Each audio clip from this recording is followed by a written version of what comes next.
अस्सलाम वालेकुम नाज़रीन, कैसे हैं आप सब लोग। उम्मीद है आप लोग खैरियत से होंगे। आज जो मैं आपके सामने टॉपिक लेकर आई हूँ, ये मेरे लिए तो नया सब्जेक्ट है। हो सकता है आप में से बहुत सारे लोग इसके साथ फेमिलियर होंगे और लाजमी होंगे। तो आज मैं बात करूँगी लाल किताब के बारे में।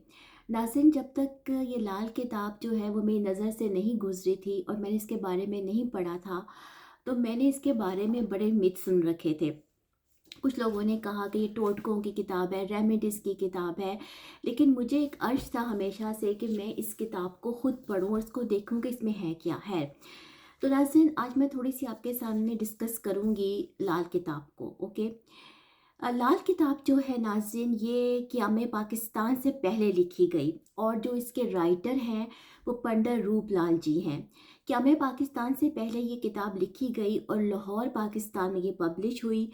उर्दू ज़बान में ये लिखी गई क्योंकि उस वक्त जो है वो उर्दू ज़बान जो थी वो हिंदुओं के लिए और मुसलमान दोनों के लिए फेमिलियर थी। और इस किताब वो उस वक़्त जो है अदालतों की ज़बान भी जो है वो उर्दू ज़बान थी, इसलिए उर्दू ज़बान में ये है पब्लिश हुई। नाज़रीन, उसके बाद जो है जब पाकिस्तान के बाद यानी क़याम पाकिस्तान के बाद 1952 में इस किताब को मुरतब किया गया, जो कि पंडित गंधारी लाल जी ने किया। और पंडित गंधारी लाल जी ने इस पर काफ़ी काम किया और उनकी जो मुरतब की हुई लाल किताब है वो मसनद समझी जाती है, जो तकरीबन 1783 सफ़हात पर मुश्तमिल है। इसके बाद जो है एक और नाम भी हमारे सामने आता है, वो पंडित आत्मा राम जी का है, ठीक है। और उन्होंने भी जो है वो लाल किताब को मुरतब किया है। नाज़रीन, लाल किताब जो है वो लाहौर से दिल्ली, अफ़गानिस्तान, ईरान, इन मुल्कों में भी जो है यानी ईरान और अफ़गानिस्तान में भी जो है वो लाल किताब के वर्शंस मौजूद हैं मेरी इंफॉर्मेशन के मुताबिक। तो नाज़रीन, सबसे पहले तो हम देखते हैं कि ये लाल किताब जो है, जो लाल रंग है, ये क्या, इसकी क्या सिग्निफिकेंस है। बेसिकली जो लाल रंग है वो प्लेनेट मार्स के साथ रिलेटेड है। लाल किताब जो है नाज़रीन की ज्योतिष पर लिखी गई किताब है, ठीक है। और इसके साथ इस किताब में एक दो कंसेप्ट्स हैं जो मुझे अभी तो, क्योंकि मेरा स्टार्टिंग पीरियड है, मैंने अभी इसको पढ़ना शुरू किया है, जो मुझे बहुत यूनिक लगे, तो मैं आपके साथ वो भी शेयर करूँगी। मेरे पास जो लाल किताब है ये एक प्रोफेसर साहब की लिखी गई है, जो कि एम फिल हैं, ठीक है। इनका नाम है प्रोफेसर यूसी महाजन, ठीक है। ये वर्शन है मेरे पास लाल किताब का, जो कि मैंने अमेज़ॉन से इसको परचेज़ किया था और इसको पढ़ना स्टार्ट किया था। तो नाज़रीन, सबसे पहले मैं आपके सामने डिस्कस करती हूँ, क्योंकि जब हम लाल किताब को पढ़ते हैं तो एक चीज़ जो मुझे यहाँ पे नोटिस हुई कि इसमें बहुत लंबी चौड़ी जो है वो चीज़ों की तमहीद नहीं है। चीज़ों को बहुत शॉर्ट बयान किया गया है, ठीक है। जैसे कि सबसे पहले जब हम इस किताब को खोलते हैं और इसकी जो ओपनिंग लाइंस हैं वो ये हैं कि जो बीमारियां हैं, ठीक है। सबसे पहले जो 4 लाइनें हैं, ओके, मैं वो आपको उसके ट्रांसलेशन में बता रही हूँ। वो 4 लाइनें ये लिखी गई हैं कि जो बीमारियां हैं, ठीक है, वो दवाइयों के बगैर क्योर हो सकती हैं रेमेडीज़ के थ्रू। यानी बहुत सारी ऐसी बीमारियां हैं जिनको कि हम रेमेडीज़ के थ्रू क्योर कर सकते हैं, लेकिन जो डेथ है, जो मौत है, वो नागुज़ीर है, ठीक है। और मौत का जो है वो किसी के पास कोई हल नहीं, इसकी कोई रेमेडी नहीं। ओके। तो सबसे पहले तो ये चीज़ हमारे सामने आ गई कि हमारे जो है कि हम मौत के सामने बेबस हैं, ठीक है। तो ये जो नज़रिया है, ये जो कॉन्सेप्ट है, मुझे तो अपने मजहबी नज़रिए के भी बहुत करीब लगा कि ज़िंदगी और मौत जो है वो सिर्फ अल्लाह के हाथ में है, ठीक है। और बाकी ज़िंदगी जो है वो हम किसी तरह से अपनी लाइफ को एक अच्छे लाइफस्टाइल अपना कर और थोड़ी एफर्ट्स कर कर, ठीक है, आप अपनी ज़िंदगी को बेहतर बना सकते हैं। अच्छा नाज़रीन, अब जो अगला चैप्टर इसमें आता है वो है एस्ट्रोलॉजी एंड ह्यूमन लाइफ का। कि एस्ट्रोलॉजी की जो डेफिनेशन लाल किताब के मुताबिक की गई वो ये है कि जो एस्ट्रोलॉजी है, ठीक है, वो हेवनली बॉडीज़ और ज़मीन पर रहने वाले लोगों के दरमियान एक ताल्लुक़ है। यानी कि जो ज़मीन पर जो हम लोग रहते हैं, जो ज़मीन के वासी हैं, उन पर आसमानी फ़ैसले जो हैं वो लागू होते हैं, जो डिवाइन प्लान्स हैं वो लागू होते हैं। अब जो हेवनली बॉडीज़ का जो नाज़रीन जो कॉन्सेप्ट पेश किया गया, बेसिकली हेवनली बॉडीज़ जो हैं, मैं समझती हूँ कि उसमें दोनों किस्म की फोर्सेस आएंगी। उसमें पॉजिटिव फोर्सेस भी आएंगी और नेगेटिव फोर्सेस भी आएंगी, ठीक है।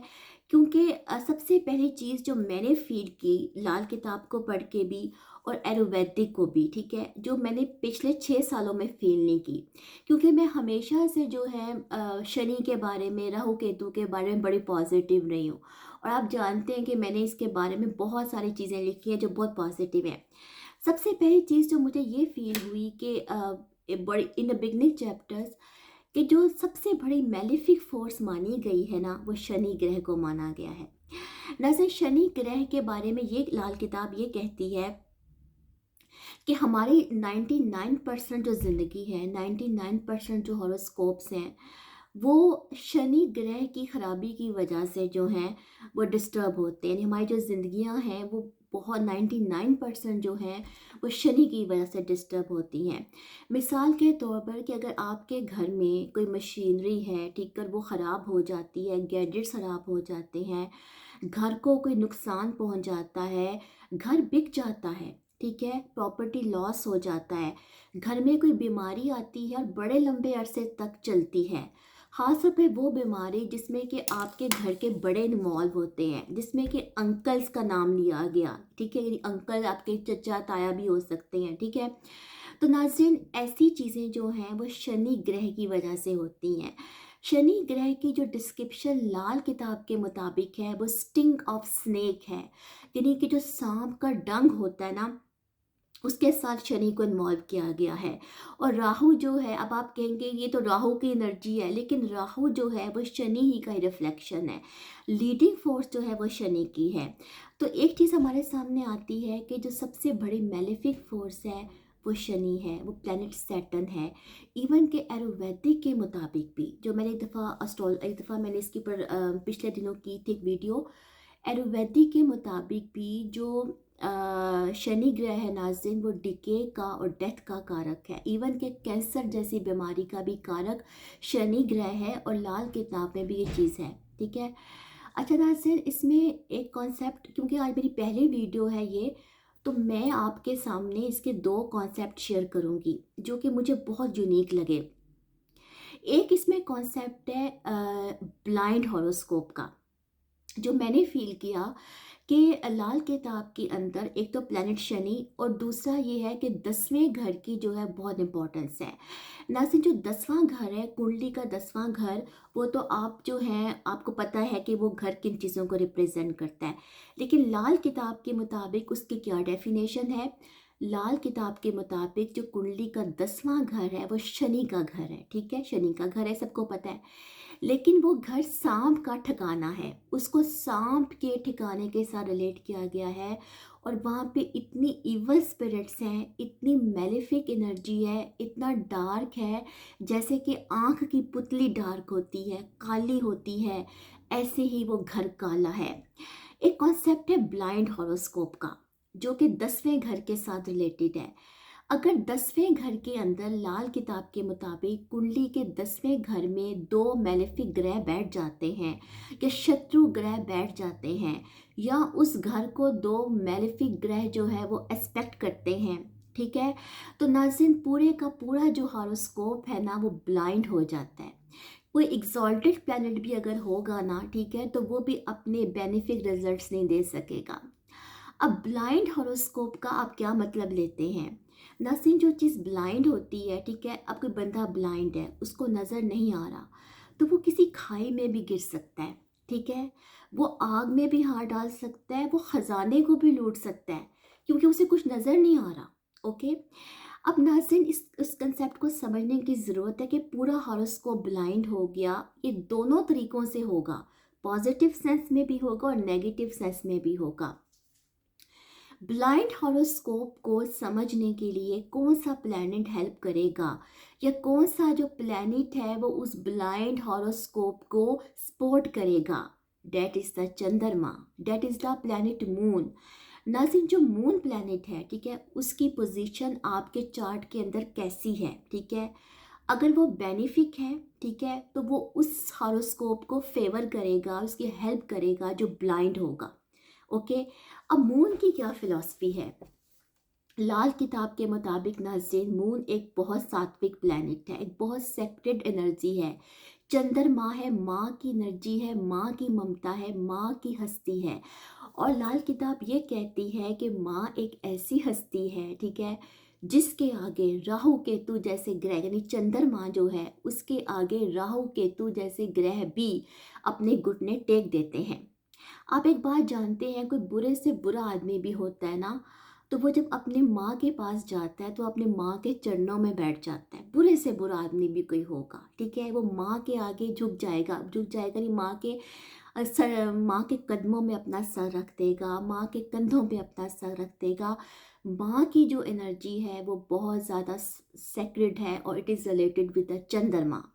तो चंद्रमा जो है वो उस ब्लाइंड हॉरोस्कोप की जो है वो उसके बारे में आपको रिजल्ट्स देगा, ठीक है। अगर वो अच्छा बैठा होगा तो वो ब्लाइंड हॉरोस्कोप अच्छा पॉजिटिव सेंस में मूव करेगा, ठीक है, क्योंकि ये जो मून है नाज़रीन के लाल किताब के मुताबिक एक बहुत पॉजिटिव एनर्जी है। ये तो एक कॉन्सेप्ट हो गया।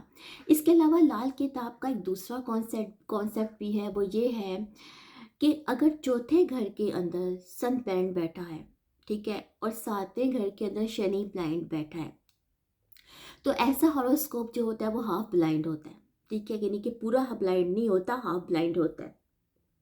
इससे एक बात समझ आती है कि शनि और सूर्य दो बहुत मेलिफिक एनर्जीज हैं। अगर वो एक दूसरे के साथ कंजक्ट होती हैं या एक दूसरे के एस्पेक्ट में होती हैं, ठीक है नाज़रीन। ये लाल किताब के कॉन्सेप्ट थे जो मुझे थोड़े से यूनिक लग गए, मैंने आपके सामने शेयर किए। दूसरी बात है नाज़रीन, इसमें एक और कॉन्सेप्ट है जो कि बहुत खूबसूरत है, और वो है नोबल हॉरोस्कोप का। जिस तरह एक हॉरोस्कोप ब्लाइंड हो जाता है, उस तरह एक हॉरोस्कोप नोबल भी हो जाता है। अब वो कैसे होता है? जैसे कि हम जब एस्ट्रोलॉजी करते हैं तो हम राहु और केतु की मून के साथ जो कंजंक्शन है उसको थोड़ा और डिफरेंट एस्पेक्ट में देखते हैं, ठीक है। लेकिन लाल किताब ये कहती है कि राहु केतु जैसे जो ग्रह हैं वो चौथे घर में अगर मून के साथ होते हैं या किसी भी घर में मून के साथ होते हैं, तो पूरे का पूरा जो हॉरोस्कोप है वो नोबल वर्शन में आ जाता है। और जो विकेट प्लैनेट्स होते हैं, जो ईवल एनर्जीज रखने वाले ग्रह होते हैं, वो भी अपने ईवल रिजल्ट्स नहीं देते, क्योंकि जो मून है वो एक बहुत सात्विक एनर्जी है, ठीक है, और वो राहु केतु के साथ मिलकर जो है हॉरोस्कोप को पॉजिटिव कर देती है। ये भी एक कॉन्सेप्ट है लाल किताब का, ठीक है। तो नाज़रीन, इंशाल्लाह मैं आपके सामने और भी कॉन्सेप्ट्स डिस्कस करूंगी जैसे जैसे मैं पढ़ती जाऊंगी। और एक और बात, ये जो मैं आपके सामने वीडियो बना रही हूँ ना, as a student of Lal Kitab, not as a practitioner of Lal Kitab. इंशाल्लाह आप मुझे अपना फीडबैक दीजिएगा। किसी और चैप्टर के साथ आती हूँ, किसी और वीडियो के साथ। तब तक के अल्लाह हाफिज़।